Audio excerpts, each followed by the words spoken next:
उत्तम तीर्थेश और दमाइन स्वामी के शासन में हम सही भ्रजते हैं।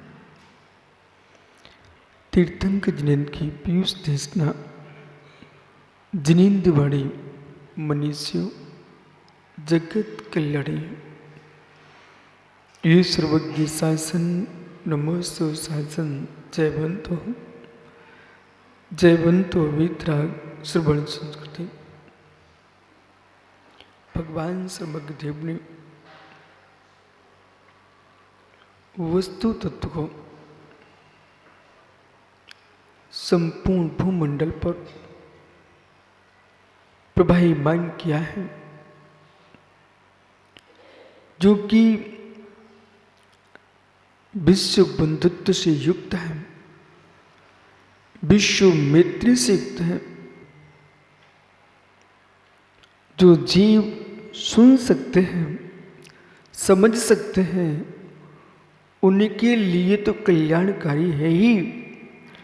जो सुन नहीं सकते हैं, समझ नहीं सकते हैं, असंगी हैं, एक इंद्रिय हैं, उनको भी भगवान की देशना कल्याणकारी है।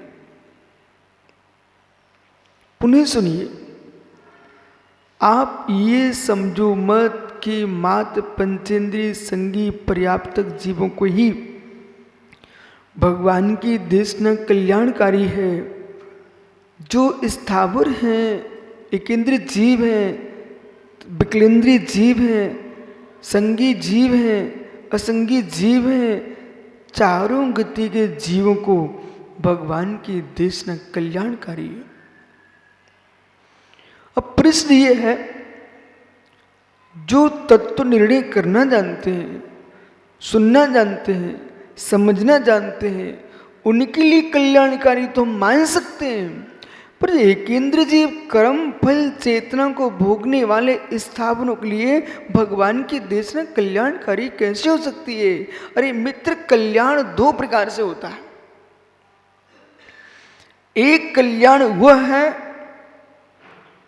जो कर्म क्षय होता है, एक कल्याण वह है कि जगत में कष्ट ना मिले। यदि पंचेंद्रिय संगी पर्याप्तक समझदार प्राणी ने भगवान की देशना सुनी, उस देशना को सुन करके आपने व्रत धारण कर लिया। एक जीव ने कहा, देवेंद्र भाई कहता है, स्वामी आज मैं जीव दया व्रत को धारण करता हूं, और जब तक जीव दया व्रत धारण न हो जाए तब तक संसार में मोक्ष मार्ग की कोई क्रिया फलित होती नहीं। जिस जीव को मोक्ष मार्ग में चलने के परिणाम है, सबसे पहले जीव दया व्रत धारण करना चाहिए।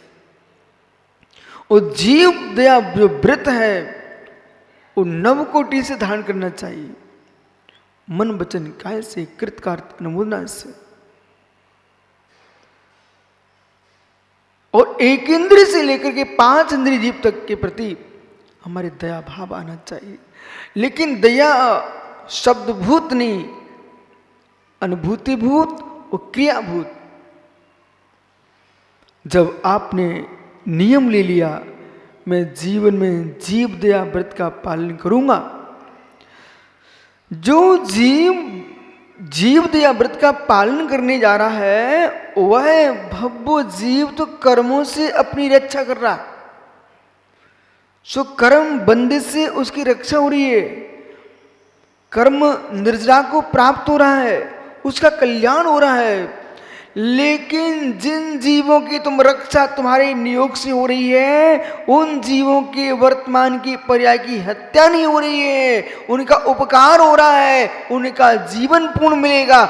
ये मेरे मित्र, उनका पर से दुख नहीं होगा, तजन्य कल्याण उन जीवों का हुआ कि नहीं हुआ? नहीं आया समझ में? बोले, समझ में आया कुछ? आपने व्रत लिया है कि देवेंद्र एक जीव है, मैं उसकी हत्या नहीं करूंगा, हे मित्र मुझे पाप का बंध होगा, ऐसा आपने नियम लिया। मैं पंचेंद्रिय की हत्या नहीं करूंगा। अब पंचेंद्रिय की हत्या आप नहीं करोगे, ये आपने भगवान तीर्थंकर जिनेश्वर की देशना को सुनकर के व्रत ले लिया। अब इस व्रत लेने से जगत का कल्याण हुआ कि नहीं हुआ? हुआ। अरहंत की देशना से साक्षात कल्याण, परंपरागत कल्याण और इस भव में कल्याण, अनंत भव में कल्याण होता है। कोई जिनेंद्र की वाणी को सुनकर के उपदेश को धारण तो कर ले, एक इंद्रिय जीव तक का कल्याण होता है। जो मोती भाई नल की टोटी खोल के बैठ गए और स्नान पर स्नान चल रहा है, उपटन पर उपटन लगा रहा है, सावन पर सावन लगा रहा है, ओहो भगवान जिनेंद्र की देशना में खिरा। एक बूंद जीव, एक बूंद पानी में असंख्यात जीव होते हैं। हे मित्र, करुणा करना सीखो। और जैसे आपने नियम ले लिया, मैं एक लोटे से काम कर लूंगा। हे मित्र, कई लोटों के अंदर जो जीव नष्ट होने वाले थे, उनका उपकार हुआ कि नहीं हुआ? ये किससे हुआ? जिन देशना से हुआ। इसलिए एक इंद्रिय जीव का भी कल्याण भगवान की देशना से होता है। जो भी जगत में करुणा दिख रही है, ये अनंत की देशना का प्रभाव है।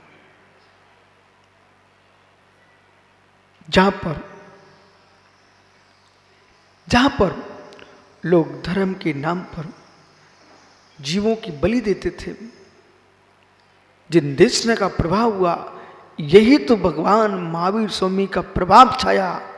यज्ञ, दया के, धर्म के नाम पर यज्ञ में जो हिंसा होती थी, वो भारत में यज्ञ की हिंसा का अभाव हुआ है।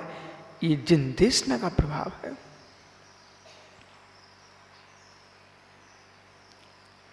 एक बार मैं सोनागिर जा रहा था, ग्वालियर और सोनागिर के बीच में बस रुकी। हम सारे बच्चे नीचे उतर के बैठ गए। वहां पर एक देवी का मंदिर था और एक बाबा जी दुर्गा स्तोत्र का पाठ कर रहे थे। तो उनके एक शिष्य ने प्रश्न कर दिया, चेले ने, कि आज जब यहां बलि की प्रथा थी तो क्यों नहीं हो रही है? मैं एक चबूतरे में बैठा बैठा सुन रहा था। मैं इस इंतजार ही में था कि बाबा जी उत्तर क्या देते हैं, क्योंकि उन्होंने क्या किया, एक श्रीफल सामने रखा हुआ था, एक कुमड़ा रखे हुए था। पाठ के बाद उस कुमड़े पर छुरी मार दी।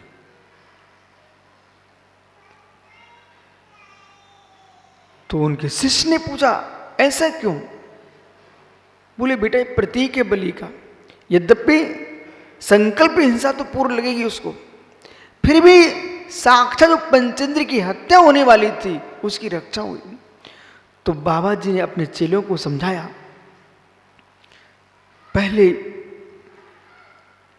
कबूतर से लेकर के भैंस से गाय और नरों तक की बलि दी गई है। नरमेघ यज्ञ में मनुष्यों की आहुति दी गई है। अश्वमेघ यज्ञ में घोड़े की आहुति दी गई। गोमेध यज्ञ में गाय की आहुति दी गई। लेकिन ये बंद क्यों हो गया? बाबा जी ने कहा, भगवान महावीर स्वामी ने अहिंसा का इतना प्रचार किया तो प्रथा बदल गई, और आज हम प्रतीक मान करके या तो श्रीफल फोड़ देते हैं, कुमड़ा फोड़ देते हैं, लेकिन जीवों की हत्या नहीं करते। मैं वहां इतना उलसित हुआ, आनंदित हुआ, कम से कम हे वर्धमान, आपका मोक्ष हो गया, परंतु आपके जाने के बाद भी आपके वचन यहां निहित रहे, इतने जीवों की रक्षा हुई। भगवान आज नहीं है, लेकिन उनकी देशना के प्रभाव से जीवों की रक्षा हो रही कि नहीं हो रही? यदि आप ये मत कहो स्वामी अरबों खरबों की संख्या है जगत में, कितने से अहिंसा को पाल रहे हैं, अरे एक भी पालता है ना तो उसके द्वारा उसके जीवन में कितनी हिंसा हो सकती थी, तद्दन जीवों की रक्षा तो होगी। अब धीरे से मुड़ो, धीरे से मुड़ो देविन। भगवान महावीर स्वामी ने, ऋषभ देव ने अनंत अनंत 24 में जब अहिंसा करुणा दया की बात की, इतने जीवों ने जीव दया व्रत को धारण कर लिया। तो आज तक महावीर की देशना से करुणा का पालन हो रहा है, तो भगवान ने अच्छा किया ना, यहां रुक जाना। इस स्थान पर राजू पांड्या ठहरना है। हे ऋषभ थे, हे श्री राम, हे हनुमान, आपने अपने जीवन में ऐसा दिशा बोध दिया,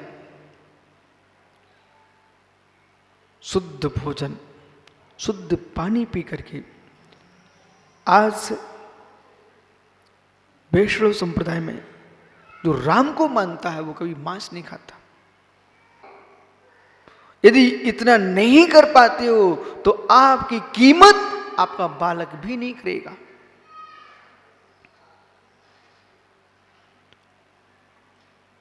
बच्चों के साथ पिता भोजन करने बैठता है तो पिता को विवेक रखना पड़ता है कि मेरी कोई ऐसी चेष्टा ना हो जाए जो बच्चे सीख लें। एक बार यदि थाली में 2 ही रोटियां हैं तो पिता को आधी खा करके उठना पड़ता है और बच्चों को रोटी खिलाना पड़ती है। उसको मर्यादा का ध्यान दो। और जो पुत्र बीन है, जिसने संतान को जन्म दिया ही नहीं है, जिसने संतान के दूध ली नहीं है, ऐसे व्यक्ति की चेष्टा अलग होंगी। एक मित्र एक बेटे का स्वामी कहलाने वाला मर्यादा में जीता है। जो जगत का स्वामी कहलाने की योग्यता रखता है उसको कितनी मर्यादा चाहिए। इसलिए देश में जितने साधु महात्मा हैं वे जगत में स्वामी शब्द का प्रयोग इनके लिए हो रहा है, इनको कितनी मर्यादाओं में रहने पड़ेगा। एक बार एक भव में मर्यादा में जीने वाले का आज तक तुम नाम ले रहे हो और उसके नाम पर कितने लोग साधु संत बनकर के मेरे मित्र अपना अहोभाग्य समझते हैं। एक तीर्थंकर महावीर स्वामी का नाम लेकर के अपने आप को अहोभाग्यशाली मानते हैं। मित्र भगवान पारसनाथ स्वामी के चरणों में जाकर के जो व्यक्ति वंदना करके आता ना, कितनी थक जाए लेकिन नीचे उतर के मुस्कुराता, गुरुजी वंदना अच्छे से हो गई। मात्र प्रभु के चरणों के पर सिर टेक करके आने से व्यक्ति अभाग्य मानता है। यहां ठहरना है। इससे बोला सामान्य विषय मत समझ लेना, मैं कुछ और कहने वाला हूं। इसे आप सामान्य उपदेश मत समझना, बहुत अंदर की बात समझना कि एक मात्र शिखर जी पहुंच गया, गिरनार पहुंच गया, भगवान नेमिनाथ स्वामी के चरणों के चरण स्पर्श करके आ गया। आदमी आकर के उल्लसित होता है। एक बार कोई जीव भगवान ऋषभ देव के चरणों की वंदना करने पहुंच गया बद्री विशाल, और वहां जाकर उसने नमस्कार किया। एक बार तिरुपति बालाजी पहुंच गया, भगवान नेमिनाथ स्वामी के चरणों की वंदना करके आ गया, मुस्कुराता है कि नेमिनाथ स्वामी की वंदना करके आया। एक बार जब गोमटेश पहुंच गया बाहुली और लौट के आता है, घर में महोत्सव मनता है। हम लोगों ने छोटे में देखा कि जो लोग सम्मेश्वर की वंदना करके घर पहुंचते थे ना, उनके कुपरा में रख करके पैर धोते थे, लोग अर्घ देते थे, सम्मान होता था। और मित्र इसके बाद मोहल्ले की गांव की पंगत होती थी। मैंने पूछा आज पंगत किस बात की है? बोले बेटा तुमको पता नहीं, शिखर जी की वंदना करके आए, उसके उत्सव में आज पंगत चल रही है।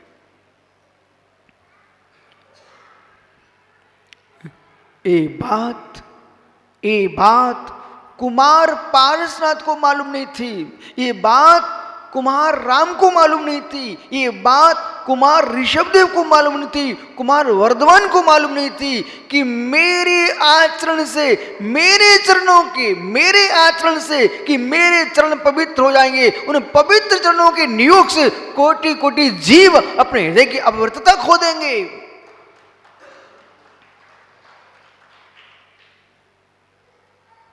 आप अपने आप को सामान्य समझते हो, ये तुम्हारी भूल है।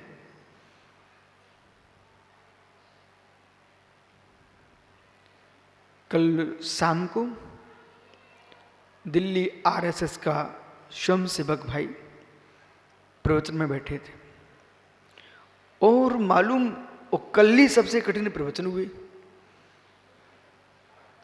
भोला सोच रहे थे कोई के समझ में नहीं आएंगे। आज भैया सुबह मेरे पास आ गए, सुबह सुबह पारसनाथ भगवान के चरणों में था, वहां पहुंच गए, वहां बात नहीं हो सकी, अभी स्वाध्याय में आ गए। इतनी सी बात कहने के लिए आए थे, मात्र सुब्रत सागर इतनी सी बात कहने के लिए भैया आए थे। बोले गुरुजी दिल्ली से इच्छा थी मेरी, मुझे आपके दर्शन करना है। आप कहीं भी हो, आदमी आपको कहां कहां देखता है। बोले स्वामी कल तक मेरे मस्तिष्क में हजारों प्रश्न थे और जिन प्रश्नों का समाधान करने के लिए मैं यहां पर आया था, शाम के प्रवचन में मेरा सारा समाधान हो चुका है।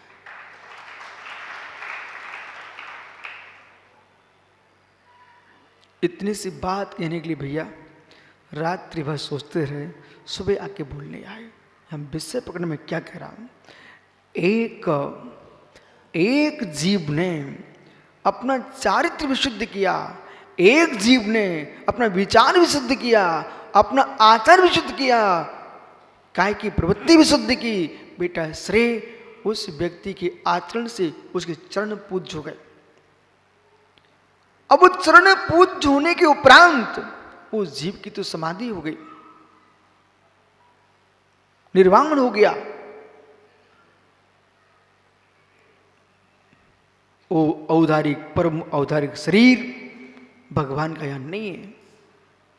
सौधर्मेंद्र ने चरणों को उत्कीर्ण किया, विपण सागर अपने वज्र दंड से